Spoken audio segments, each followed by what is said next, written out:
Hello everybody and welcome to the Stream of Chaos.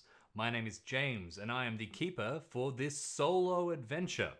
We're going to be jumping in today to Alone Against the Flames, which is a really cool Call of Cthulhu 7th edition solo scenario. That's a scenario that you play by yourself and it's designed to teach you the rules and introduce you to the world of Call of Cthulhu.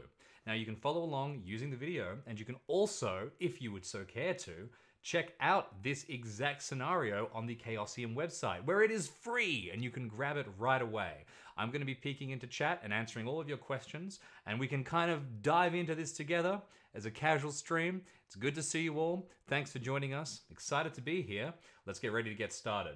And a very quick hello to all of the members of chat. Hello, Art. Hello, Good Ship Fun Trip. Reaper, it's great to have you here. We'll jump right in with Alone Against the Flames, and let us change the camera view. Whew, wonderful. So you can see down in the bottom corner just here, I have the Roll20 setup, which I'm going to be using to roll my dice. So you can see that there's no possible way that I can cheekily avoid the certain death that I am sure to face at the hands of the flame, which I am going to be alone against if I understand the situation correctly, which I hope that I do. Let's jump into Alone Against the Flames and let's get started. So, Alone Against the Flames, solo adventure for Call of Cthulhu, of course, by Gavin Inglis, and the cover by Peter Stovic. It's a fantastic story, and if you don't know about the Alone Against the X series, it's a whole series of Chaosium solo adventures. You can pick up Alone Against the Frost, you can pick up Alone Against the Dark, and there's lots of exciting stuff on the Miskatonic repository as well online that you can check out, where people have put together their own solo scenarios for Call of Cthulhu. All those things are really exciting, and I really encourage you to check them out. This Alone Against the Flame scenario, as well as being on the Chaosium website, is inside the Call of Cthulhu starter set. So if you're familiar with that product, you may have seen it before. We'll jump straight through, and I'm going to read everything as we go. If you have any opinions, please share them. Good Ship Fun Trip, I hope I can make it for more than 30 minutes, but we'll see. I'm not entirely confident. So, let's get started. Alone Against the Flames. This is a solo adventure for the Call of Cthulhu game. It is a horror story set in the 1920s where you are the main character, and your choices determine the outcome. It is also designed to lead you through the basic rules of the game in a gradual and entertaining fashion. Although most such adventures are played with your friends, this one is just for you. Just for me? Well, joke's on them, because I'm with all my friends. You're all here with me right now. Before you begin to play, make sure you have a copy of the Call of Cthulhu 7th edition Quick Start rules and a blank investigator sheet. Well, fortunately, I have both with me. You can download a printable investigator sheet or interactive PDF version of the sheet, as well as the Quick Start rules from www.chaosium.com. You'll also need a pencil, an eraser, and some role-playing dice. I have my whole computer set up here, so not only do I have the Quick Start rules, I have the full Call of Cthulhu rules. I'm all set up, I'm ready to go. And thank you, the red lights are wonderful. They add a certain level of ambiance to my otherwise rather plain room. You don't need to read the rules before you start playing. Just settle into a comfortable chair before a roaring fire, then read on and follow the instructions. On second thought, don't sit too close to the fire. Now, go to 1. We jump over to here. The sun is high in the sky, a merciless ball of heat. You feel scorched by the time you reach the bus halt in front of Obson's drugstore. It's a relief to put down your heavy case and take off your hat for a moment. You fan your face. It has been a long summer here in your hometown, and yet a curiously empty one. And before we continue, let me just reveal my weakness and put on my glasses so we can read this effectively. It has been a curiously empty one. You look across the street at the grubby butcher shop, the grocer's with its faded awning, and the shabby tobacconists. Mistrustful faces glare at you as they pass, eyeing your clothes and luggage. It was your parents' choice to live here, not yours. You were happy down south as a child, among Providence's white-walled houses and leafy churchyards. Perhaps this new job in Arkham will supply the change you need. Yet, everybody you know in the world lives here. You know nobody in Arkham, not one soul. You ask yourself one last time if you are doing the right thing. I think I'm doing the right thing. Nothing wrong ever happens when you embark on a Call of Cthulhu adventure. That's my experience personally. I've never died. I've never had a bad experience. Yeah, The answer is here. None of your supposed friends have come to see you off. You are alone. Whatever challenges lie in Arkham, it will be a new life, and a brave one. A small grey motor coach approaches and rattles to a stop. You put your hat back on and pick up your cases. Go to 263. 263. Two young men with sullen expressions alight from the coach. One looks you up and down before heading away. The driver also steps down, glancing at you before crossing the road to visit the tobacconist. When he returns, he is rolling a cigarette between his yellowed fingers. He gives it a final twist and examines you as he reaches for his matchbox. The smoking kills, but I'm sure that all of the terrible things that are going to happen to me are going to kill me more. He gives it a final twist and examines you as he reaches for his matchbox. He is a thin man in his 50s, dressed in a stained shirt with the company bus emblem, yet his eyes are sharp in their dark sockets. Where to? You show him your ticket for Opposy. From there, you will connect to Rochester and Portsmouth before the coastal line to Newburyport and finally, Arkham. You should be able to afford a rail ticket for at least some of the way. Otherwise, this will be the first of many long bus trips. The driver scratches the match and lights his cigarette. The end flares as he takes a draw. Then he exhales and gestures to the back of the coach. Luggage rack's up there. I like this guy. I think that we're going to get along well with him. I think that when things go bad, he's going to help me and do everything that I need. It is solo gaming, Saya. I'm going to do a lot of bad pronunciation, both of the place names and all kinds of terrible things. Look at your investigator sheet. At the top, you have spaces for 8 characteristics: strength, constitution, power, dexterity, appearance, size, intelligence, and education. Allocate the following values amongst them, writing in the large square beside each: 40, 50, 50, 50, 60, 70, 80.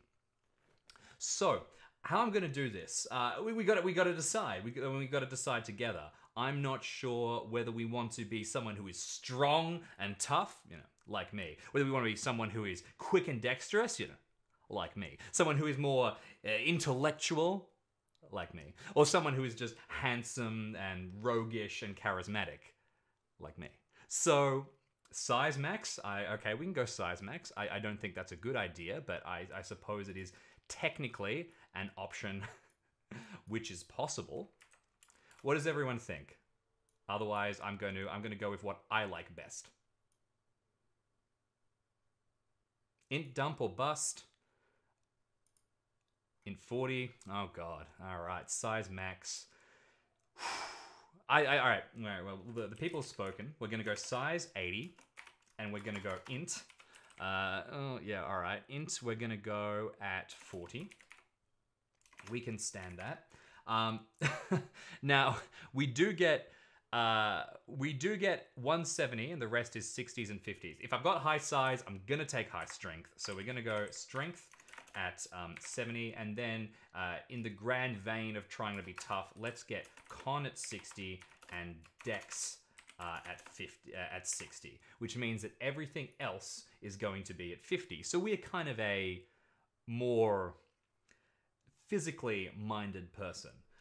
We're going to be rushing into things head first, which is exactly what you want to do in Call of Cthulhu. Under all circumstances, you should always rush headlong into danger. You should never be careful. I'm being sarcastic, of course. Don't do as I say, or as I do, because I'm sure this is going to go terribly. Okay, let's go to number 8. The driver smokes and watches as you drag your case to the back of the motor coach. The rack is set inconveniently high on the vehicle. You get a grip on the heavier case. If your size is 40, go to 23. If your size is higher than this, go to 38. Our size is pretty phenomenal, so we're going to jump straight ahead to 38. The driver continues to enjoy his cigarette, watching you with keen interest as you struggle with the cases. You grit your teeth and heave the second one into place. Perhaps the residents of Arkham will have better manners. Well, cut the guy some slack. The driver flicks his cigarette into the gutter and steps into the motor coach. Its engine coughs into life. I am going to sneeze shortly, and I'm just alerting you all to that fact so that I don't look too stupid when I suddenly spin around and howl into my hands. Its engine coughs into life. You board, grateful that you will be the only passenger for an initial part of your trip at least. With mixed emotions, you watch from the window as the tired avenues of your old home slip behind you, receding into the distance. For a few minutes, you can still see the church spire over the brow of a low hill. Then the road dips and it too is gone. Arkham is your new home. You will travel there and you will make a new start. You'll see two smaller boxes to the right of your characteristic value. Halve each value, rounding down, and write the result in the upper right box.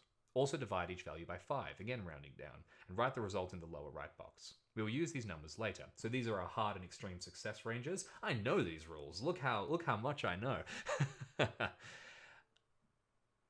In the strip below, you will see tracks that record sanity and magic points. Beginning sanity is equal to your original power, and beginning magic points are the same as the value you've just assigned for power divided by 5. Mark these on the tracks. So we're going to have magic points 10 because our power is 50, and we're going to have sanity of 50, obviously. I managed to hold back the sneeze. I did it. No riding is allowed. Clear heads, empty eyes, can't lose. Head first, absolutely. And go to 1, 3, 4. I'm trying my best not to look at the other sections because I know they're all exciting and I want to enjoy them when we get to them. The coach putters through the countryside. At first, the interior is stifling and your stomach lurches with every bend in the road. However, the driver opens his window, and by switching seats, you find a spot where the breeze hits your face. You soon relax into the journey, observing the quaint little hamlets the coach serves. A heavy-set woman boards at one settlement and gives you a polite nod. She gets off at the next one. The road rises a little, passing cornfields and orchards. The leaves are turning, and the trees are alive with glorious reds and gold. You've just begun to doze when the driver takes a tight bend at speed. That's a bad idea, don't do that. Add size and con together, then divide the total by 10, rounding down. Alright, so our size is 80, our strength is 70. It's going to give us a value of 150. We will divide the total by 10, 15. This is the starting value for your hit points. Mark it on your investigator sheet. We know our hit points, we have 15 hit points. Your current total may drop, but it is unlikely to exceed the starting value. You also have a luck score. Roll 3 6-sided dice. Okay, we're going to get into our first roll of the game. We're going to see how our luck goes. Keep your fingers crossed, chat. Let's have all kinds of support coming in. 12. Okay, so we have 60 luck. That is not too bad. Great. I've just realized that my amazing dice roll is not visible, is it? Oh dear, that's such a shame. All right, I prepared a backup. Let's go straight to physical dice then, so that they can be a little more exciting. And just for thematic glory, you can see that I have red dice here because we are alone against the flames and the background is red and everything red. And boy, my face is red for not setting up the Roll20 screen properly. Okay, we have a luck score. Our luck is going to be 60. Let's record that down. And now you must make a roll against your dexterity. Roll 1d100. This means rolling 2 10-sided dice and using 1 for the value of the tens and 1 for the value of the units. You must choose which is which before you roll. If you rolled equal to your dex or less, you pass the roll. If you roll greater than your dex, you failed the roll. You may be tempted to skip such rolls and pretend you always pass, but Call of Cthulhu is a game of mystery and horror. The terrible disasters that befall your character are part of the fun. You will not necessarily have more fun if you pass every roll than you would have if you have failed. I couldn't agree more. This is all disaster. Dice cam, I know, it really is terrible. Let's get let's get rolling and see how I do. All right, we're going to go. Okay, well that was a 91, which is a great start. So we have absolutely failed the dex roll, and we're going to go straight to 59. Call of Cthulhu is absolutely a game about winning, Rachel. I totally agree. A desperate yell awakens you. You feel yourself slide from the seat as the driver spins the wheel and the motor coach plunges off the road. Too late, you reach for the seat in front. You fall into the aisle and your ribs crash against the edge of the seat opposite. Breath rushes out of you. The coach stops with a thump. Your driver leaps from his seat into the road. As you sprawl dizzy in the aisle, you hear a string of incendiary curses. Incendiary. See, now that's thematic because we are alone against the flame. Foreshadowing? Maybe. We'll see. The driver climbs back into the cab and sees you on the floor. He looks concerned and assists you back into your seat. You see what has happened now. A Fordson tractor has stopped in the road and you have to swerve to avoid this steel obstacle. Sorry, he says. All them fields and he has to pick the roads apart. Hey, you alright? You don't think anything's broken, but you'll have a colourful bruise for the next few days. He backs the coach up a little and threads it around the tractor, glaring at the farmer. You lost 1 hit point in the accident. Mark the loss on your investigator sheet, but keep track of the original value. You will eventually heal back up this value. If you drop to 0 hit points, you will fall unconscious and you might die. Everything is trying to kill me. Thankfully, the tractor hasn't come to life and run me over, but we'll see. That could potentially happen. I'm not putting it past. We are going to have taken 1 damage, which is going to drop our health to 14 from 15. That's not phenomenal, but we will do our best to maintain. Stick with me, chat. I need your strength here. Let's go to 71. You resume your journey. The driver takes the curves with more caution than before. Thank you. He glances over his shoulders at you a couple of times. Sorry about before, he says. That fella was dumber than a hog. I'm Silas. What's your name? The accident was at least as much Silas's fault as the farmer's, but it doesn't seem shrewd to antagonize the man while he is driving you through the middle of nowhere. Make up a name for your character and record it on your investigator sheet. Chat, I need a name. Quick, give me a name. You may add your age for the purposes of this adventure. Your character should probably be aged between 23 and 36. Let's go young. We're going to be 23. The coach turns onto a narrow road, which weaves uphill through the woodland. Silas becomes chatty. Going to Arkham, huh? I can't say I ever heard of the place. Went to Boston once. Didn't like it. Too much hustle and bustle. You got family there? A special someone waiting? The afternoon is wearing on. You see no harm in confiding in Silas about your life. A job, huh? What's your line? Choose an occupation for your character from the following options. All right. I refuse to use my own name. Utterly. No. In fact, I think my character might be called David Naylor, actually. Let's continue along with that. How about Ambrose Illingworth? Which, when decilified, is Andy Bill. Mr. Bill, which is just perfect. Deciding on a career, I have an antiquarian, a doctor of medicine, a journalist, a private investigator, or a professor. All fantastic Lovecraftian occupations. I'm not sure if they're technically Lovecraftian occupations because, of course, there are Lovecraftian occupations in the Call of Cthulhu rulebook, which specifically lean you towards investigation. But this one is close enough. Oh, Charlie. We did get a first name. Charlie. All right, I'm going to be Charlie Bill. That isn't great. Charlie Bill. It's better than Charlie Andy. All right. Let's go with what has chat said? Neurosurgeon, PI, 3.14. Okay, close enough. Look. The PI joke is perfect. We're going to say we're a PI. It seems like a tougher thing considering our intelligence is 40. We probably would have found it difficult to be a doctor of medicine or a professor or anything, really. We're going to find it difficult to be a private investigator, but we'll do our best. You skirt around the details of your profession in your usual way, mentioning only that you have helped the police to clear up various problems in the past. Your heart pounds a little faster as you think of the post you had secured at the Blackwood Detective Agency. You've had enough of investigating marital infidelity and the bank clerks on the take. It sounds like the Blackwood Agency is just the opportunity you need to cut your teeth on some real villainy. Silas narrows his eyes, but he says nothing. All right, well, that's not creepy at all. Your credit rating skill is 20%.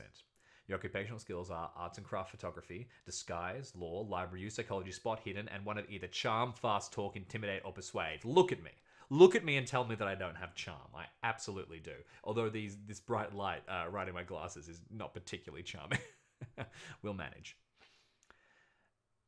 So, you may also pick any other skill except Cthulhu Mythos as a personal specialty. Allocate the following values amongst these occupational skills. Writing in the large square beside each, 70, 60, 60, 50, 50, 50, 40, 40. Now, I think that this could take a while, and of course, we could strategically dive into all of the potential options that we could evolve this character into.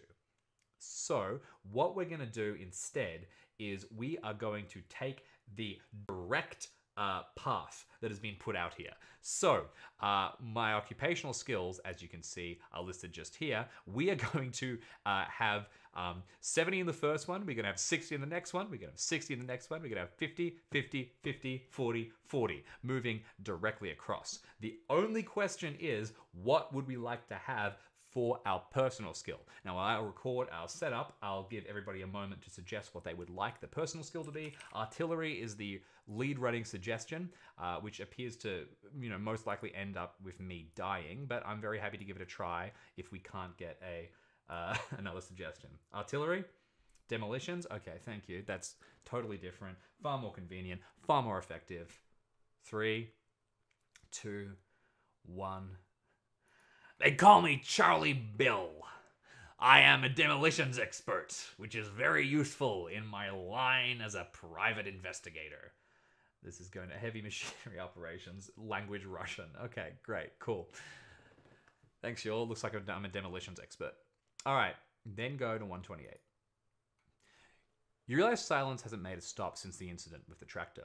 The motor coach winds its way uphill. However, your thoughts are interrupted as the road crests a ridge, and you are treated to a magnificent view of the vista below. A creek snakes through the valley, breaking the rich autumn palette of the tree line. In the distance, the white mountains rise into a hazy cloud. There is no settlement, not even a cabin, as far as the eye can see. Birds drift through the treetops, and you can just make out what might be 2 white-tailed deer lingering by the water. Perhaps you are making a mistake by moving to the city. Could you survive on your own in this lush wilderness?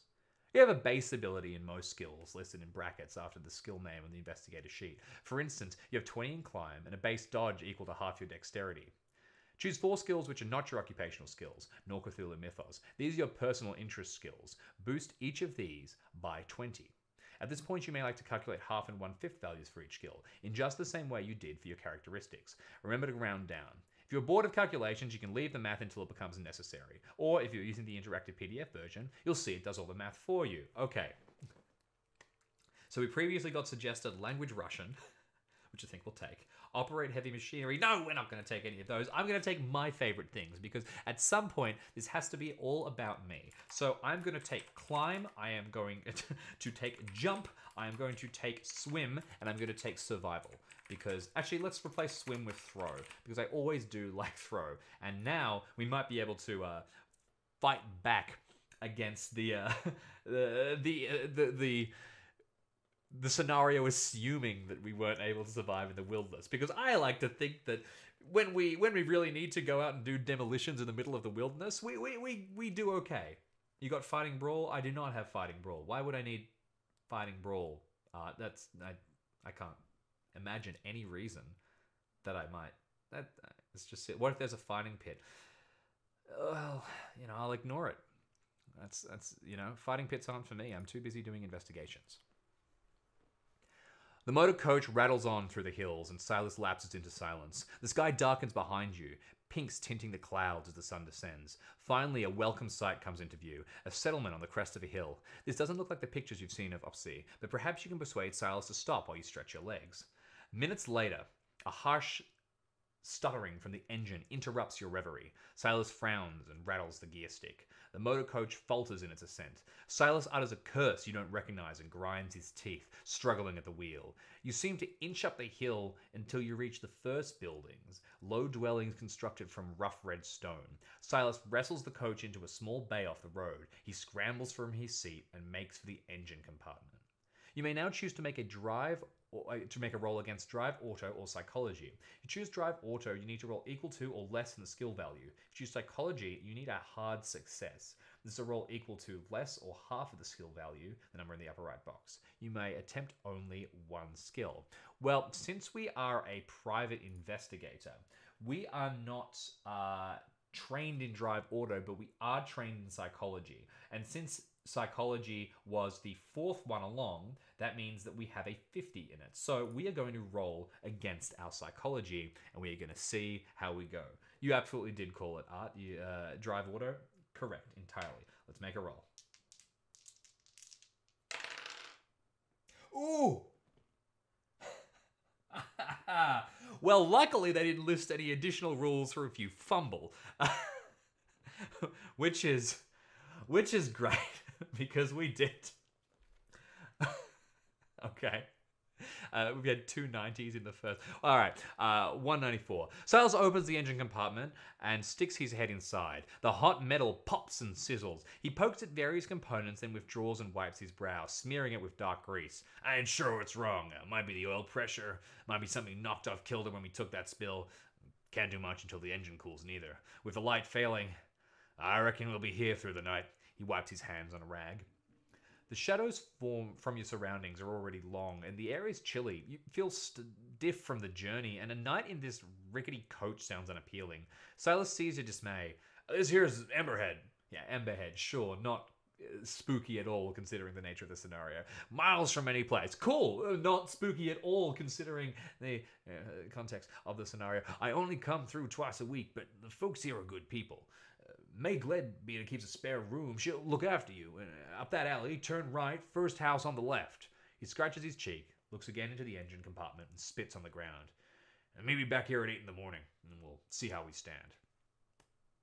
All right. Well, we could challenge Silas about the breakdown, but I really don't know anything about buses, so what's that going to achieve? We could ask Silas where he will spend the night. That sounds kind of private investigatory, so maybe we want to go in that direction. Sounds like I might be leaning down the correct route. Or we could look for May Leadbeater's house. I think let's ask Silas where he's going to spend the night. Let's go to 251. All right, fantastic. You asked about Silas's plans. He gives the engine a sour glance before answering. I've got acquaintances here in the village. Reckon one of them owes me a favor. Enough here for bed and breakfast in any case. He stares at his grubby hands. Probably won't stretch to a hot bath. You don't seem to have a lot of options. You fetch your cases from the back of the motor coach. The last thing you need is for all your worldly possessions to disappear into some stranger's hovel overnight. Okay, well, we don't need to think of these places as hovels, all right? You know, they're perfectly nice houses. They're just in the middle of a town called Emberhead, which is just so concerning. He's probably trying to leave us here in this evil village. Perfectly nice hovels. They're great. You drag your cases between the sullen buildings. You feel surprisingly weary, considering you have spent all day sitting down. Silas's directions lead you to a modest dwelling with a slate roof. A nameplate reads Leadbeater, and underneath a sign in copperplate reads Lodging Room. The lane around you is gloomy, but a lamp flickers in the window. A breeze chills your face.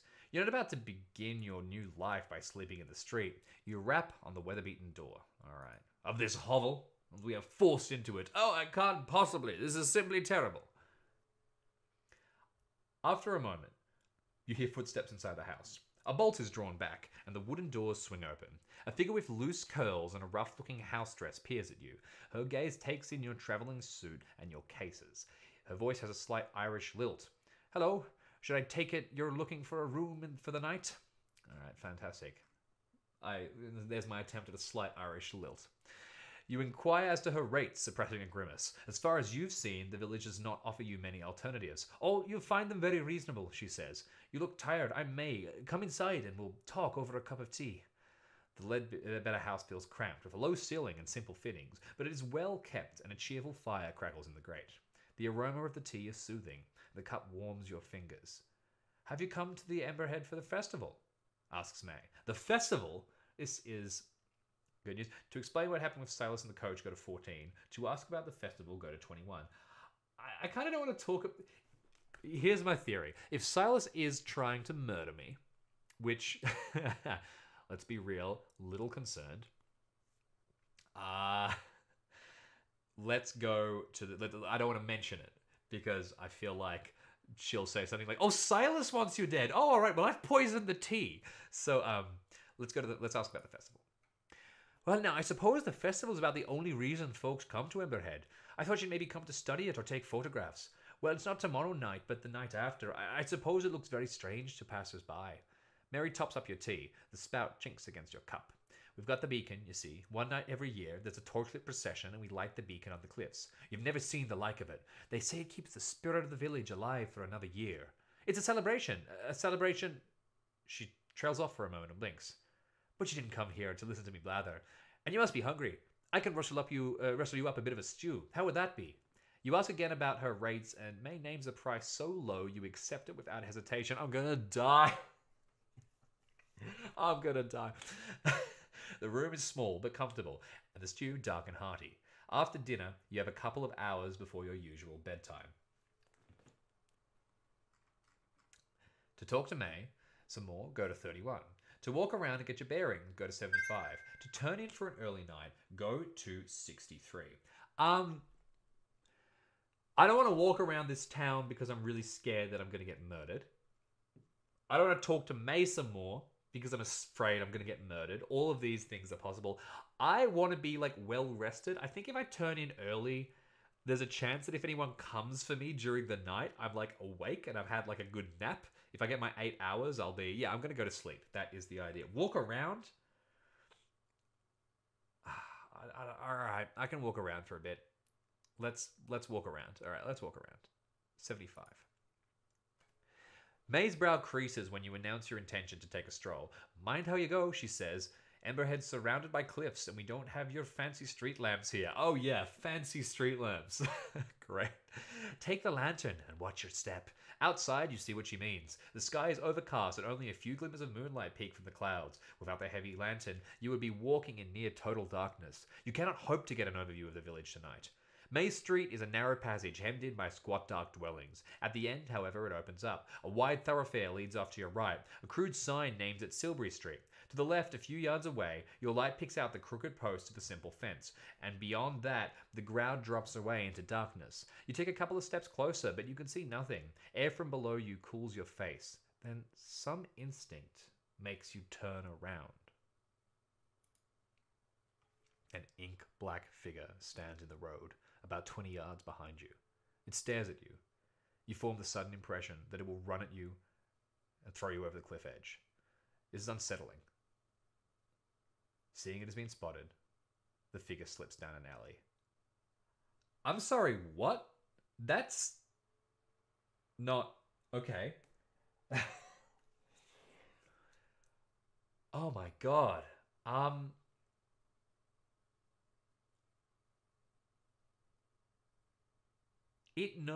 This figure knows that I have spotted it.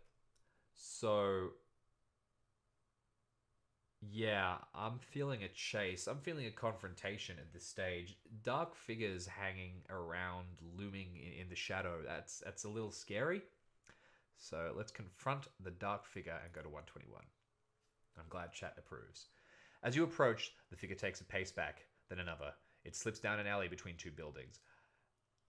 To catch your target, you must make a track roll. If you succeed, go to 141. If you fail, go to 130. Well, as a private investigator, we are not particularly skilled at track, so I'm afraid we are going to have to miss that, but we'll have a try. I'm going to make a track check using the base value.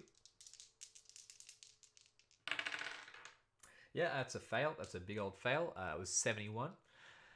So we're going to fail and end up with 130. The figure moves fast, with almost silent steps. You are hampered with a heavy lantern in an unfamiliar environment. You emerge from the alley into a dusty courtyard and can detect no sign of your quarry. You scratch around for a few minutes, but the figure has gone. It seems unwise to continue your stroll through unknown dark streets while this threatening presence is abroad. You head back to the Ledbetter house. May lets you in and settles back into her chair. Soon, she begins to yawn. I believe I'll turn in. When would you like your breakfast? I'd like to be able to eat it. I'd like to not die in my sleep. As May stands, you hear a clunk behind you. You look over your shoulder, but all you can see is a wooden door, securely closed. May tuts. Oh, the young lady of the house. She'll have been listening to us. Ruth, come and greet our guest. There's a short pause, and the door creaks open. Two wide eyes peer at you from the gap between tousled hair and a rough nightgown. What do you say? The eyes blink. Pleased to meet you. Now get back to bed. The door closes again. My daughter, Ruth. 10 years this summer. She's a delight and a torment all in one. Don't worry, she sleeps in with me and she'll not disturb you. Good night now. You retire to your room. It's a little chilly, but you are too tired to worry about lighting the fire. The sheets are clean, and the bed soon warms up. The silence outside is strange after living in a town for so long, but you soon drop off. I soon drop out. I soon die. Okay, that child is slightly creepy as well. I'm sure it's fine. Now go to 154. go to 154. You dream of fire in the grate, consecrating colors shimmering through the dancing tongues of flame. At first, they are tiny, almost microscopic, but they grow and grow until a kaleidoscope inferno spills from the fireplace, spreading across the floor, up the sheets, and you wake with a start. Daylight glints through the curtains. You get up and examine the grate, blinking the sleep from your eyes. It's quite cold. If you've taken any damage, you may heal 1 hit point back from your night's sleep. Well, it just so happens that I was in a car crash. So I'll take a heal of 1. Absolutely. Now, go to 166. May seems to have no running water, but has supplied some in a ceramic jug. You freshen up at the washstand and go in. She cooks a hearty breakfast and leaves you in peace to eat. At about 7:30, you are paid up, packed, and ready to go. You bid May goodbye, and she wishes you the best for your new career in Arkham. If you succeeded at a skill roll last night and wish to investigate the results further, go to 178. Otherwise, go to 192. Well, that's just rude because we did not... We got no successes. So that's fantastic. Otherwise, go to 192. You are already tired of your heavy bags. Hopefully, Silas has repaired the motor coach and you can resume your long journey. A sourpuss he might be, but the old driver seems to understand his vehicle well enough. You pause to check your watch, still 20 minutes early, and round the final corner. The motor coach is gone. Yeah, so Silas is left without me, which is just great. Not a huge fan of that. To look for May Ledbetter's home, go to 267. To ask... I've read the wrong thing. I jumped down to the previous passage. You put your bags down and search the area, trekking up and down slopes and around corners. At the edge of the village, you trace the long road back as it winds across the hills. 8 o'clock comes and goes. There is no coach to be seen. A passing villager notices your bags. Looking for the bus? I heard him take off at first light. He's due back in 3 or 4 days. If you need a place to stay, May Ledbetter rents a room, and then raises his hat to you and strolls on into the village. You curse Silas under your breath. Perhaps you went for parts, but you wonder if the old goat has stranded you here on purpose. I think he almost certainly has. But we'll manage. We are, above all things, a survivor. May's doing laundry, and she looks surprised to see you again. Forgot something. When you explain the situation, she offers to store your bags while you try to arrange alternative transport. You are grateful to relinquish the load. Nobody here has anything like a car. She strokes her chin and narrows her eyes. Maybe you could find somebody with a horse and a cart for your bags. I could ask around later. Try Mr. Winters at the village hall. He'll know if anyone will. Or ask among the artisans. Their workshops are first left on Silbury Street. She reaches over and squeezes your wrist. Don't worry. I won't see you sleeping in the street, money or no money. You thank May and turn to face the village. You enter the streets of Emberhead without any particular destination in mind.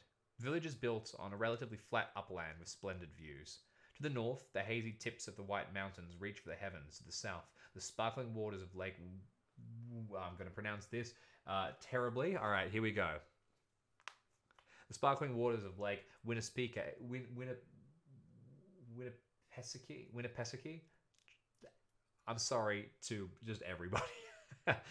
Touch the horizon. The village itself takes less than 5 minutes to cross from edge to edge. You arrive on the winding road to the west. The only other road leads to the south, following a lower ridge of land as it turns east. In the southwest of the village, an open grassy space borders a ruined church, its graveyard cresting the cliffs. To the northeast, the 3 main thoroughfares meet at a raised black metal structure. It looms stark against the blue sky. You may now ask about transport at the local general store, seek out the village hall, walk down to the lower level and check out the eastern road, examine the large metal structure, explore the church, and look for local people with their own transport needs.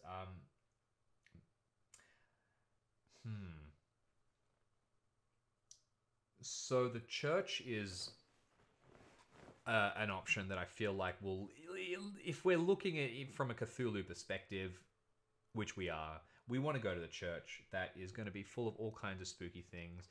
I am interested in this metal structure, though. That does sound good. I don't really trust anybody in this town, is the thing. So I don't want to go around and start asking people things.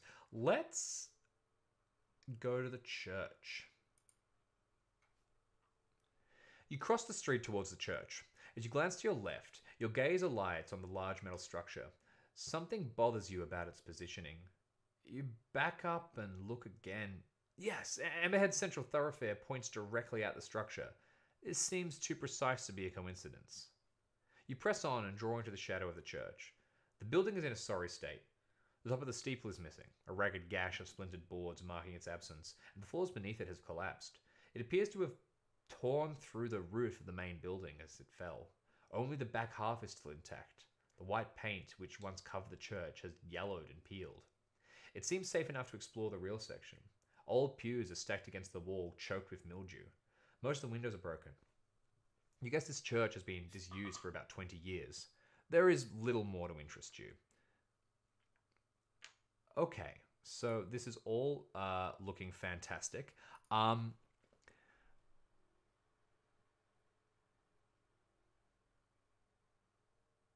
Make a ride roll. You may have a bonus die, the 10s percentage die twice and take the lower result. If you succeed, go to 46. Why am I making a ride roll? I'm sorry, I've just become confused for a second.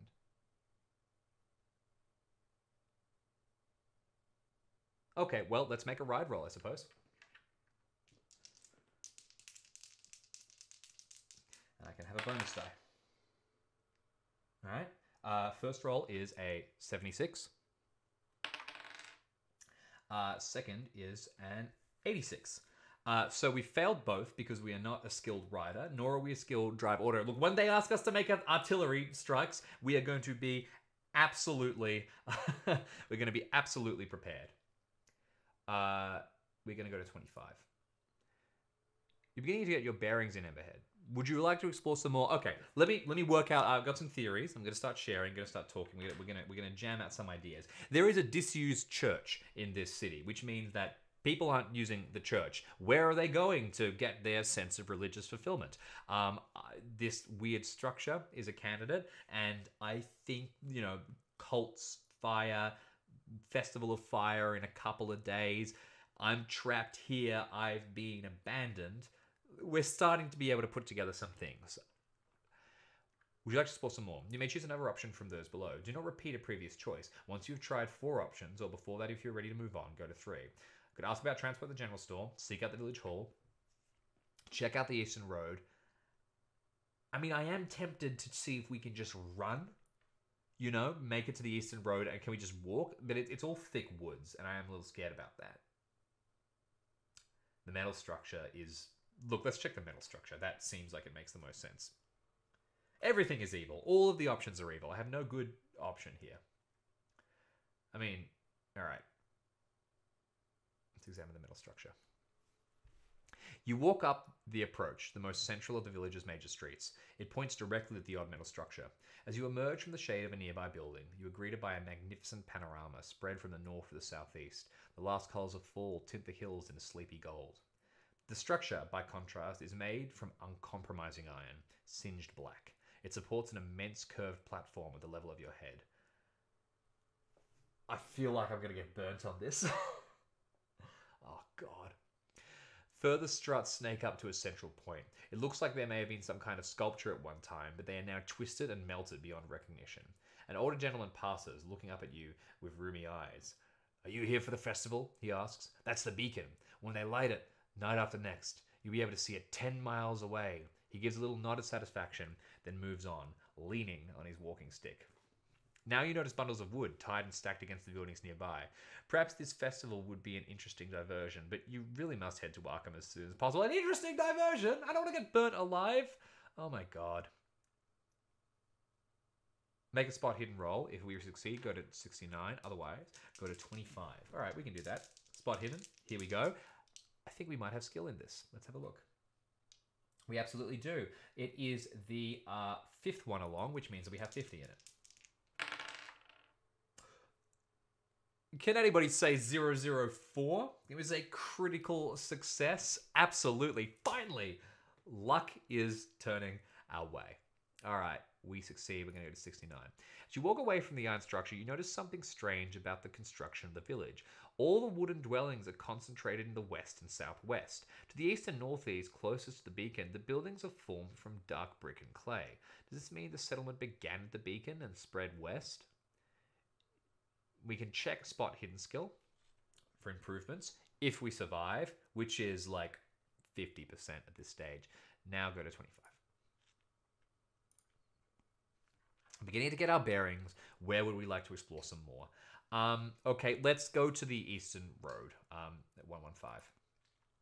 The air is fresh, and the walk down to the lower ridge invigorating. You notice cultivated fields stretching through the lowlands around Emberhead, and among the crops some livestock, but no horses. Are you going to have to make your journey on foot? Further down, the road skirts the edge of the ridge and descends. There are a few scattered hovels here, with signs of habitation. They are a substantial distance apart. As you examine them, a door opens and an older man steps out. He wears a bedraggled suit but carries a piece of cloth, which he tosses over his head like a hood. As he does this, he sees you and he frees. Make a luck roll. If you succeed, turn to 127. If you fail, turn to 135. Let's check luck. 008! We're killing it! We're crushing it! This is amazing! Okay. We've had 2 extreme successes, which is all our luck. We're not going to get another one in the entire scenario, so when the fights happen, we're going to die. So let's not get into any fights. We succeeded. Let's go to 127. The man looks up at the village, scanning the cliff tops. You get a brief flash of his face. There is something unsettling about it. Then he turns to walk away from the road, but as he does, he raises a hand and slowly beckons you. If you follow the strange man, go to 142. If this seems unwise, turn to 160. Okay, so I feel like what this thing is asking me is like, oh, if this seems unwise, you don't do it and you leave. This seems unwise, but I am going to follow the person. So, technically both are true, but we will be following the person because I think that's the way. All right. I've technically lasted for longer than 30 minutes on this solo adventure. For those of you who may have just joined us, we are playing Alone Against the Flames, the solo adventure for Call of Cthulhu 7th edition. You can check it out on the Chaosium website or inside the Chaosium starter set. Let's get to it. We're going to follow the strange man. Alleyway murder incoming. We survived our last alleyway encounter. It's the worst thing. Alright, you follow the man around the outcrop. He glances up, then steps between 2 rocks and vanishes. Closer inspection reveals a narrow channel leading into the cliff. There is just enough light to see a small natural chamber within. You will be uncomfortably close to this man if you go inside. Story of my life is is being uncomfortably close to people. Ooh. So it really has given us 2 options now to turn back, which is a little concerning. What does chat think? Stranger danger is a thing. Do we want to go inside the cave? I mean, what are we going to do otherwise? We're just going to wander through the town? It's going to get to nightfall? Let's do it. We're going to do it. We're going to follow. 191. With wary steps, you squeeze between rocky outcrops and enter the concealed chamber, almost banging your head on the low ceiling. The man settles back against the wall and watches until you draw close. Then he slides back his hood. Make a sanity roll. That's great, isn't it? If you fail, lose 1 sanity, then go to 199. Okay, 1 sanity is not too bad, so I don't think it's going to be like a man without a face or something like really spooky. I think that maybe, I don't know, maybe he's got like horrific burns that could only have been caused by some kind of terrible, monster or something. We've passed the sanity roll. So we passed that. We are going to get to 199. Some of the man's face remains, as stripped from the side of his jaw to his right eye socket is healthy and pale, if age. The left side is consumed by angry scar tissue. One eye droops, hooded by melted flesh, and the nostril on that side is pulled open to leave a gaping hole. The disfigured man studies your reaction with his one good eye. Name's Arbogast. Willard Arbogast. Guess I don't need to ask what brings you to Emberhead. If you claim to have come to the festival, go to 206. If you admit that Silas has stranded you here, go to 214. I feel like suddenly, this guy hasn't attacked me. I feel very good about this now. I'm going to tell this man the truth. 214. The swollen mouth gives a little twist downwards. Son of a bitch has rat's blood. His fingers tighten into a fist. Oh. That... Maybe I shouldn't have said that. Oh dear. Okay, go to 221. Arbogast fixes you with a lopsided yet intense stare. You seek me out, eh? He looks up at the cave ceiling. Which one of them told you about me? Never mind. It doesn't matter. I found you, mate. Truth is, they fear what I know. They'd never come at me direct. Don't want to end up like old Arbogast. He giggles. The high-pitched sound is all the more grotesque coming from those bloated lips. Then, abruptly, his gaze turns to iron. Emberhead died 40 years ago, shattered by flame, consumed by the stars themselves. The ancient hill was cleansed by inferno, and from the blackened ground came new life, as is the way of all things. The Aben Kai knew. Algas wipes his nose on his sleeve, except none of that happened. The flames were turned away, the necessary death postponed a year and a year again, and now those up there, he stabs a scrawny finger at the ceiling, think themselves saviors of the village. They think they can defy the great old ones. Ya Cthulhu. All right, great.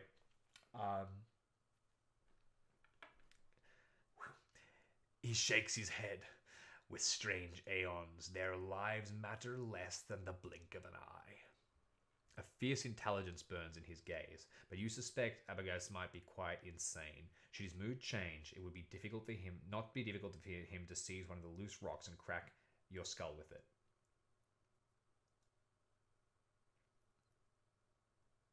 Oh, God. I can ask about the Aben Kai. I can ask about the Great Old Ones. I could ask him about the villagers. Or I can leave. I'm not going to leave. I'm going to push here. I feel like I'm in a pretty good situation. I know Cthulhu. So this alone against the flame. It's a fiery one. I don't know what the Aben Kai is. I'm going to ask about the Great Old Ones because I feel like this person might be a worshipper of Cthulhu, or at least, I feel like they don't like the Aben Kai, so I don't want to aggravate them. I'm going to ask about the Great Old Ones. A smile of sickly rapture comes over Algastgard's features. The Great Old Ones, the Windwalker, Cthulhu, the crawling chaos. Like the rest of them, spread like gnats upon this earth, you think your actions matter, yes. Your existence matters, he shakes his head. We are the dust that shifts in the breeze, the motes that drift in the last rays of sun. You are nothing. We are nothing. He gathers himself into silence. Just when you think the sermon is over, he stirs. Here you are closest to the living flame. Not that belching green column beloved of Kingsport. I mean, it which precedes all life on earth. It which lit the void while our world was formed. It has infinite fuel, infinite patience. It will consume all. Algast runs a hand through his hair. A wide strip is missing to the left side, displaced by scar tissue. He climbs to his feet. We can add 2 points to our Cthulhu mythos. That is good. I feel like we haven't turned him necessarily against us. The Windwalker, Cthulhu, the Crawling Chaos. 3 for 3. All right. Let's add our 2 points. Let's record that now.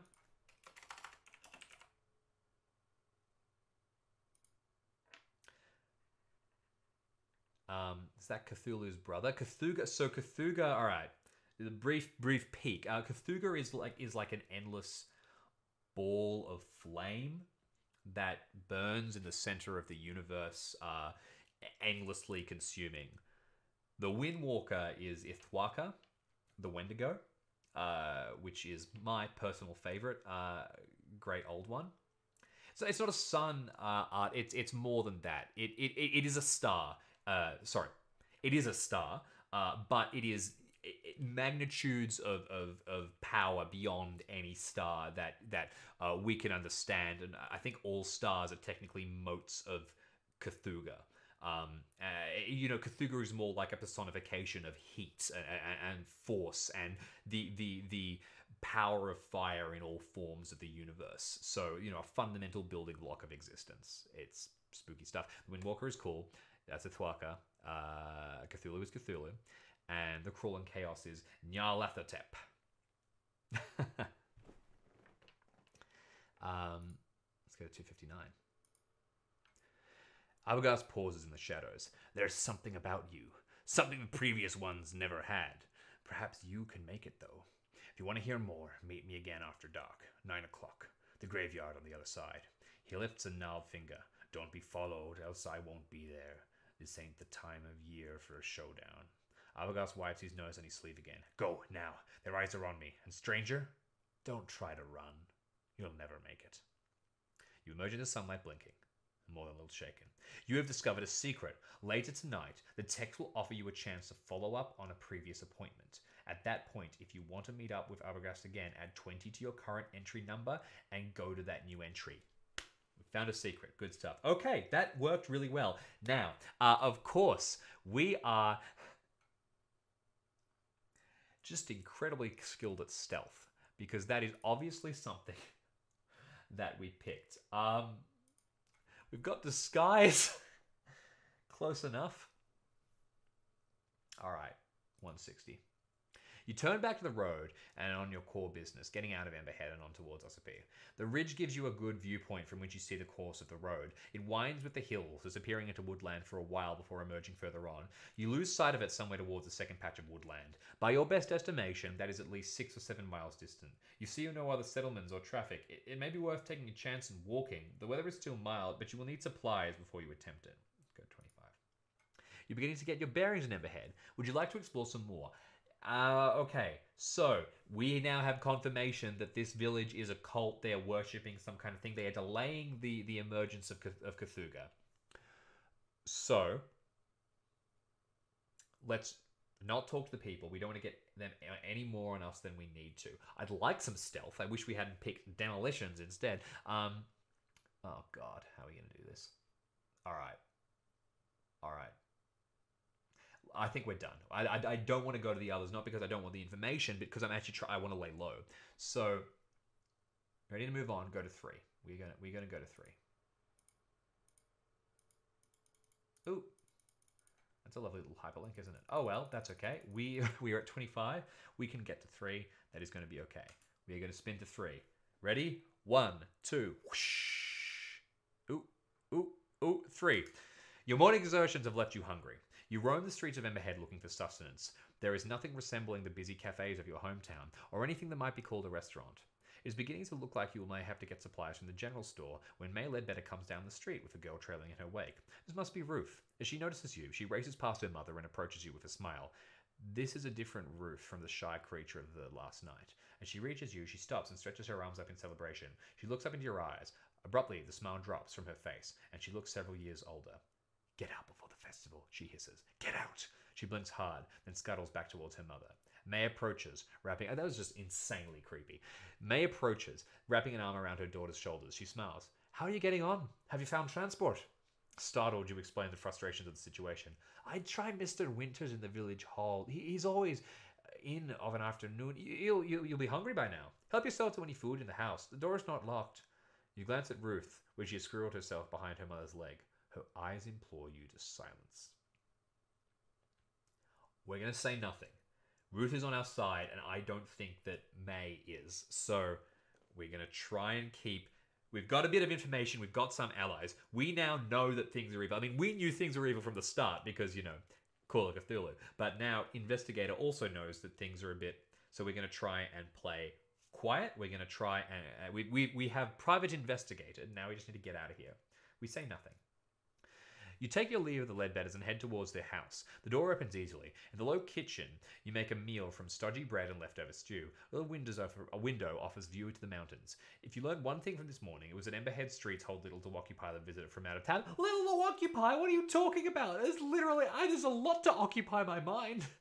But there is still about 5 hours of daylight remaining. You could take some provisions and the bare essentials from your luggage and set out in the hopes of reaching another settlement before dark, or you could ask advice from this Mr. Winters. Okay, so we are locked here. We can either go out of town ourselves with supplies. No, we have an ally inside. So we are going to head to the village hall. The village hall overlooks the lower north ridge of the village. You walk along Silbury Street to find it, conscious of the oppressive black metal structure framed at the end of the road. The shutters of the hall are open and some windows left ajar. There is no knocker, but a little bell over the entrance tinkles as you push open the front door. Inside, a sturdy door to your right is marked private. To your left, an opening leads through a bright room. You take a few steps inside. Benches line the walls, and there are 2 notice boards mounted between the windows. To examine the notice boards, go to 17. To knock on the closed door, go to 24. Yeah, what? Let's look at the notice boards. The floorboards creak beneath you as you cross the room. You feel a slight spring in your step. Perhaps this room is used as a gymnasium for the village children. Oh yeah, so that they all get very fit and healthy so they can chase me down and beat me up. One notice board appears to be for the adults of the community and one for the children. The former looks neglected, featuring handwritten advertisements for household items and a yellowed note about tarograph pricing. There is nothing about the festival. The children's notice board has a schedule for weekly crèche services and a number of paintings obviously done by the children themselves. Most are incoherent though colourful. As best you can tell, they depict fireworks or perhaps the tale of Joseph from the book of Genesis. Yeah, that's totally what I think. As I'm staring at what is clearly terrible fire. Yes, of course, this is fireworks. One has lost a pin and hangs upside down. It shows a giant bird attacking Emberhead, or it might simply be that the artist has not yet mastered the subtleties of scale. Oh, God. This is really not good. We can't let them know that we are onto them, so we're going to stay silent. We're going to keep going. Make a spot hit and roll. If we succeed, we go to 30. But we're actually pretty good at spot hitting. We got to... Oh, wait, no. Sorry. I was reading it the wrong way. We succeeded. We succeeded with success too, actually. Very lucky. We succeed. We go to 30. All right. Hua. Hua, hua, hua. Yeah, hubris, sort of. Hubris, it scared me enough. It gave me enough of a warning. It set me back. As the afternoon sun hits the floor, you notice something curious. The boards under the windows are newer than the boards in the center of the floor. The frames also show signs of having been replaced in the recent past. Perhaps rain leaked in and rotted the wood. You may checkmark the box next to spot hidden. Now go to 37. Give me 37. All right, we'll just scroll down to 37. The door scrapes behind you. The middle-aged, bespectacled gentleman appears in the doorway. May I help you? You explain that you were visiting on Miss May Ledbetter's recommendation. Ah, well, I'm Clyde Winters. I'm not sure I can help you, but would you care for some coffee? I'm partial to a cup in the afternoon. He gestures to the open... I'm not drinking that coffee. He gestures to the open door behind him. This seems like a worthwhile opportunity, and you are a little thirsty. I might be drinking that coffee. You step through the door marked private. The other side of the village hall is marked contrast to this public space. The room is compact, lined with shelves of books and file alcoves. One corner is reserved for a tiny pantry and what is presumably a water closet. You study Mr. Winters as he fills the percolator. Although thin on the top, his hair is oiled and neatly swept back. His suit is a somber affair and well tailored, even if the cut is a little old-fashioned. A lesser man working alone might have loosened his bow tie for comfort. On the desk against the opposite wall, you notice what looks like a telegraph set. Well, I don't know why we'd want to ask about the telegraph. I mean, we could telegraph, I guess, help, but I think at this stage, you know, help is a gun. So let's just make small talk. 49. The pot begins to gurgle as you exchange pleasantries with Winters. Living here, it's a trade-off like so much in life. He looks back at you. He looks past you at a high shelf. I could wish for access to a proper library, of course, but I know myself well enough. I'm strictly a dabbler, and the cities his face wrinkles in this taste. Too many people, everyone rushing and shouting. We have a special place here in Emberhead. And someone must expect responsibility for keeping it so. That was my father before me, and now the duty falls to me. Okay, so you are like the chief of this town. You are the one running the sacrifices. That's why May sent me to you. He lifts his chin and straightens up. This evening, as the sun sets, look out at the landscape around the village. We have peace up here, halfway to the stars. Are we not privileged? Is this not worth the hardship we must accept? He looks at you speculatively. This seems a good time to ask about the telegraph. Okay, I'm asking about the telegraph. The telegraph. Much as we value isolation, we do need the link sometimes. You were hoping to send a message? I must apologize. The line has been down for 2 weeks. I reported the fault, but of course, they're not so speedy when the problem lies in a rural area. I'm expecting a repair the day after next. I do appreciate how frustrating this must be. The coach is due in, 3 days? But I think he's going west. Perhaps you might gauge a wagon. One of the farmers might explain that you've already asked a few of the residents already, but no avail. I tell you what, Winters pours you a steaming cup of coffee. The dark liquid smells rich and strong. When the repair crew arrive, I'll ask them to take you back with them. How would that be? They might want $1 or two to grease the wheels. The day after tomorrow, it's less than ideal, but it's the first real opportunity you've had. Thank you, and I'm going to leave because I know that you're trying to get me. As the light fades, you return to the Ledbetter house and eat a light supper. May is unusually taciturn. Ruth's eyes flick to yours several times during the meal. Best because May knows I'm going to die tonight. There's an urgency there you cannot quite interpret. Afterwards, May ushers the girl into their room. You have been in her bed for nearly one whole day and you already feel combined by it, both geographically and socially. The evening seems to offer little. Go do some stargazing. Attempt to speak to Ruth. And if we have a previous appointment, this is the time to fill it. All right, we have a secret. We're going to add 20, so we're going to get to 200. Arbogast is not at the appointed meeting place. You give him 10 minutes, but he doesn't show. You curse the old crank and head back towards May's house. Psst! A hand snakes from a doorway and grabs your arm. You jump at the sight of that half face grinning in the starlight. One of them's near, he whispers, watching. Come with me. All right, thank you so much. You mad old man. You're going to keep me safe. 169. Arbogast leads you across the thoroughfare, slipping between houses. The metal structure looms at the end of the street. Silent now, he says, but the beacon will come alive tomorrow night. He ushers you into a little alcove behind the village school. Arbogast glances behind you, then sits down. Again, you feel uncomfortable in the proximity to the scarred visage. One melted eyelid lifts. You don't have long.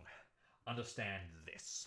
I was the conduit, the interpreter, before that fool Winters and his fancy word. The things which come to Emberhead care not for words. Those idiots think this is a ritual of sacrifice. He spits on the grass. It is a ritual of control. They know the words, but they do not comprehend the forces they call.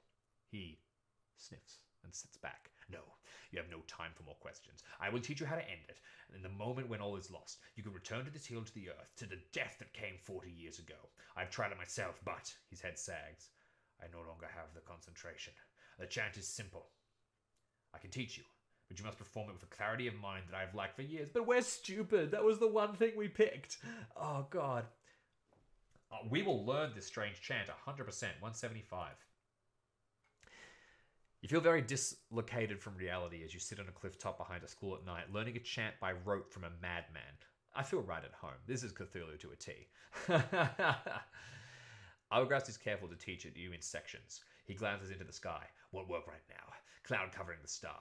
But he still takes care not to pronounce the whole thing at once. It has a rhythmic beginning and various elaborations. The core passage is repeated 3 times.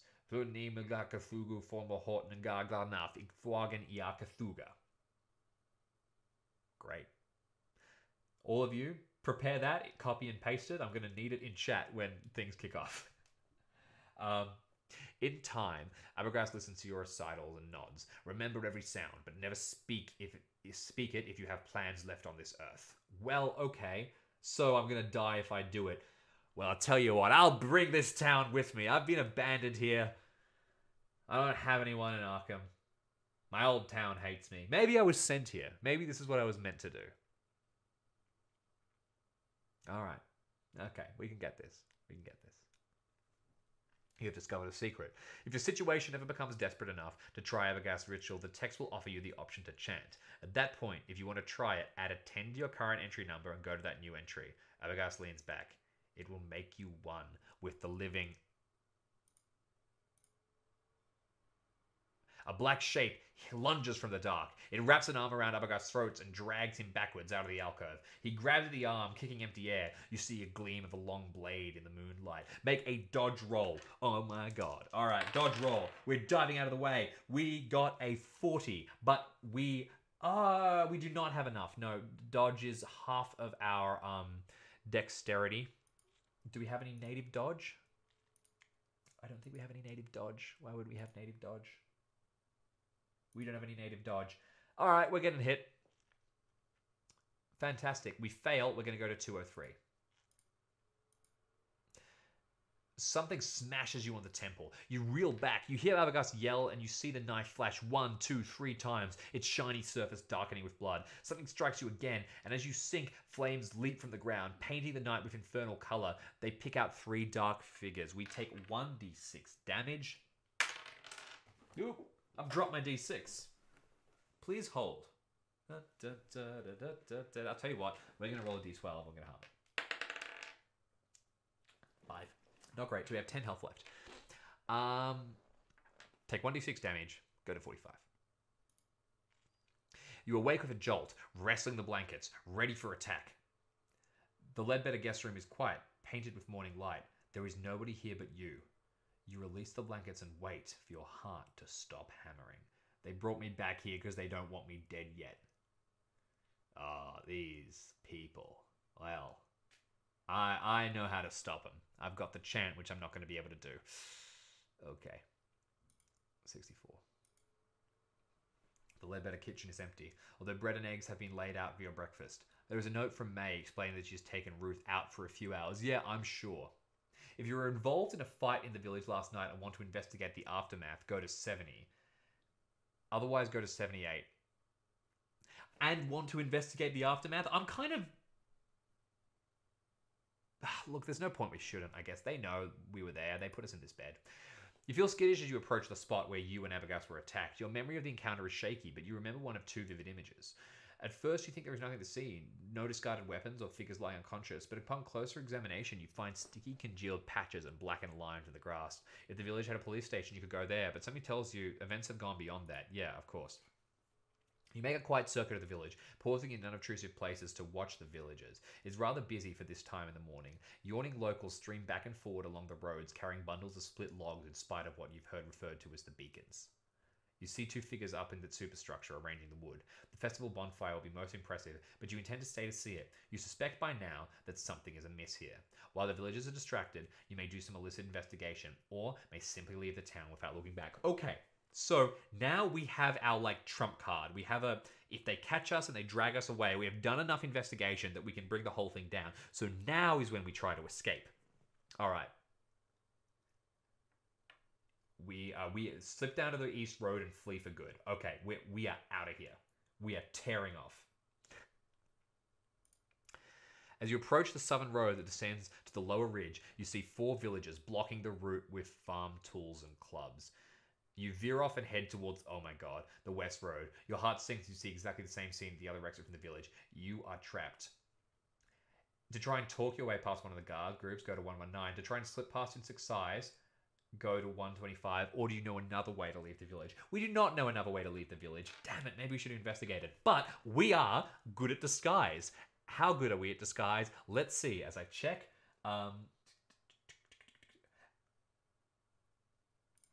Disguise is our best skill. We actually have 70 in disguise. This is amazing. Oh, okay. Oh, all right. Slip past in disguise, go to 125. On the other side of May Ledbetter Street, you see a washing line with some baggy, crumpled clothes. It's not a lot to work with, but you use your own clothes as stuffing, improvise a hat, and change your gait to a stooped shamble. Nobody gives you a second look as you limp through the southern exit from the village. The guards are still at their station, scrutinizing passers-by, but they are beginning to look bored. Make a hard disguise roll. All right. I need luck, chat. I need a motivational quote. Someone give me a motivational quote to throw me through. If we get this disguise roll, I reckon we actually might make it out of here. Bye, son is not a good motivational quote. That feels like I'm gonna lose. All right, I have to make one up myself. If at first you don't succeed, you're dead. You know what? The ritual is motivational. We're gonna go with that. All right, here comes the roll. 3, 2, 1.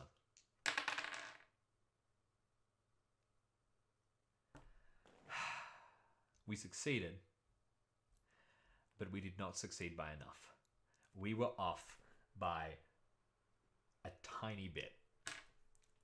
Oh, that burns. That really burns. I wish I could spend some luck, but that is not a mechanic that has been introduced here.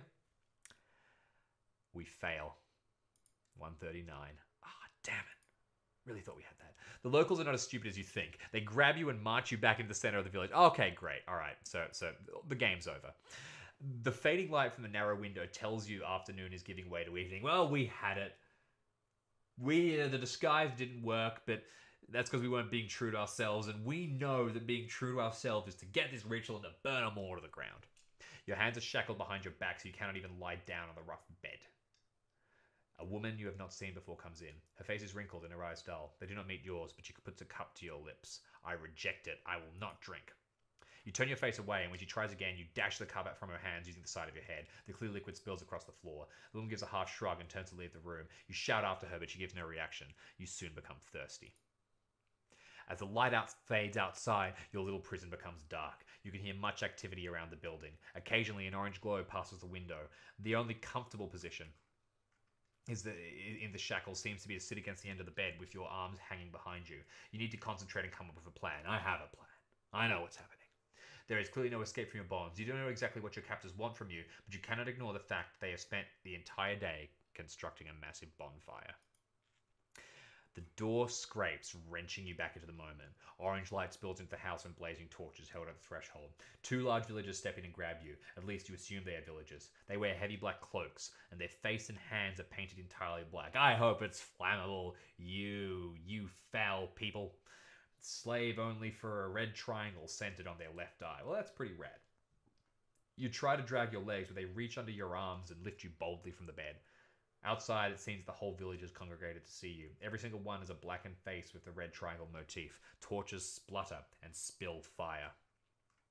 You struggle, but can see physical resistance is hopeless. You are marched to the central street and turn to face the beacon. The procession down the approach is slow and formal, save when you sense weakness and yank at your captors. A chill touches you when you see three human shapes carried ahead of you, draped in red cloth. The beacon looms larger and larger. Its dreadful silhouette, a black triangle pointing to the stars. A low drone begins amongst the cloaked figures. Unbidden, the word mourners come to mind. Smoke from their torches makes you cough. You feel heat on your face. As you reach the cleared area around the beacons, three dancers break from the pack. Young girls swinging balls of fire with spectacular arcs. Oh my god, fire poi! I love that stuff. Young girls swinging balls of fire in spectacular arcs, drawing circles in the night sky. One by one, they draw close to you and touch your forehead with sooty fingers. Each kisses you 3 times, on the left cheek, right cheek, and forehead. They whisper in your ear. The smell of kerosene fills your nostrils. Oh, that is great. Make an appearance roll. If you succeed, go to 10. Ah, we failed. Wait, no, did we fail? Let's double check. Yeah, we failed. God, we've had bad luck. 148. Through your sacrifice, the village will be reborn, says the first dancer. You will pass from earth to air for all our sake, said the second. Through incandescence may you find rapture, says the third. Their dance weaves off and disappears behind the building. 19. God damn. As you arrive beneath the beacon, 10 villagers close in on you. Working with surprising coordination, they immobilize you and lift you up. The blackened iron stairs to the raised platform. You cannot help but shiver at the sight of the central framework, twisted from past blazes and what you can clearly see to be fastening points to chain. You know what? Considering I'm going to go get some fire, I'm actually going to put my glasses back on so you can see this bright spark and know that that is the flame in the sky.